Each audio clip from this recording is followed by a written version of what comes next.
Hi there, welcome back to Love Improv. I'm Sherry and we're here with our guest Chris, and we've been discussing about all the different shifts that are happening right now energetically through ourselves, community, and global.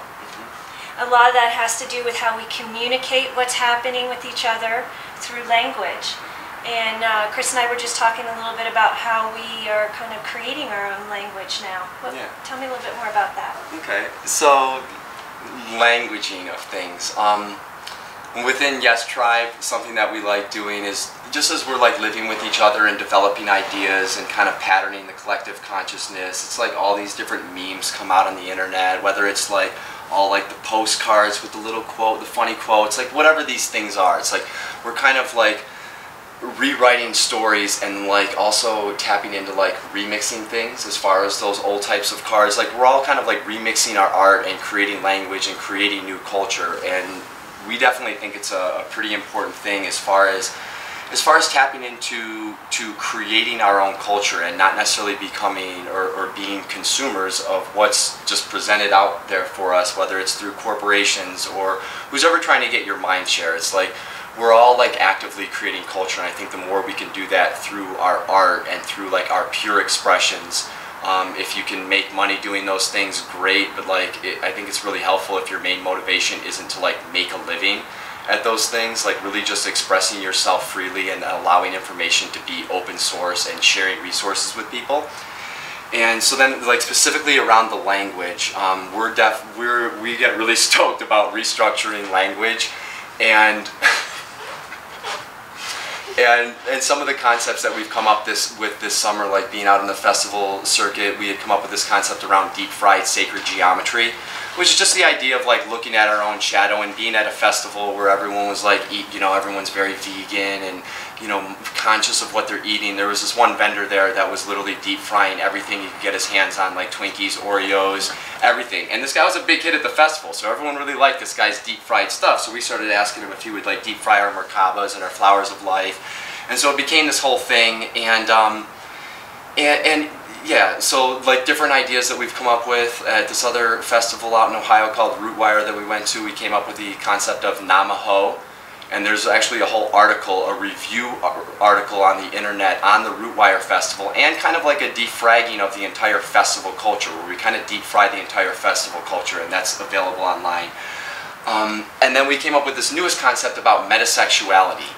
And so metasexuality came through like weeks of all of us just kind of discussing not only our personal experiences, but what we're all dealing with inside of our relationships, and the whole like relationship paradigm and the openness and the closeness and like all like that whole big story that we all have our stories around. So we came up with this concept around metasexuality, and it actually turns out it is an actual term. So you can Urban Dictionary it too. And so when we pulled it up on Urban Dictionary, everything that we were reading is exactly what we've been feeling like and how we want to move forward in our relationships, which is really like it is almost like a namaste situation where you're like honoring the divine within not only yourself, this other person, but also the collective too, and like keeping open this like really open field.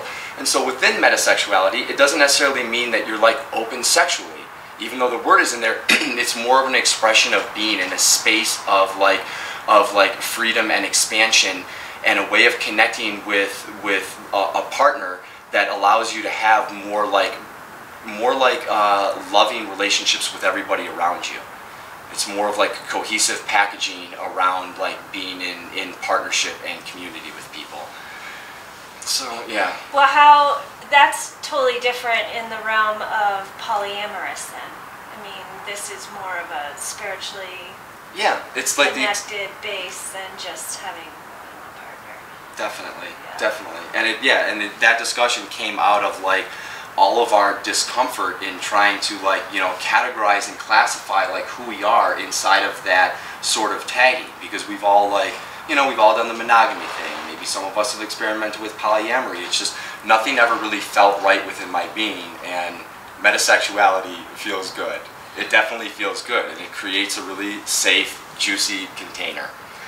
And so also, before we go, if anyone is interested in any sort of information of what we're doing, we have like podcasts, we put out music mixes, we definitely offer a lot of just free open source media to people. And if you have any questions, you can go to yestribe.com.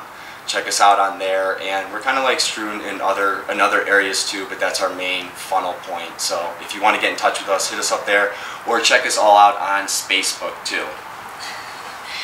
It has been a pleasure having you, with us, and I think that in closing here, we can just realize that this powerful source that we are as individuals and beings, and harnessing that real true self-worth and self-love, and we can bring it out to the community and share and connect, and consciously we create all these different tribes, and then we have a whole new global love evolution.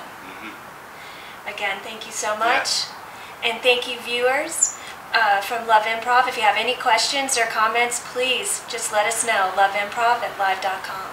We appreciate you, and love courageously. Keep it galactic. Namaho.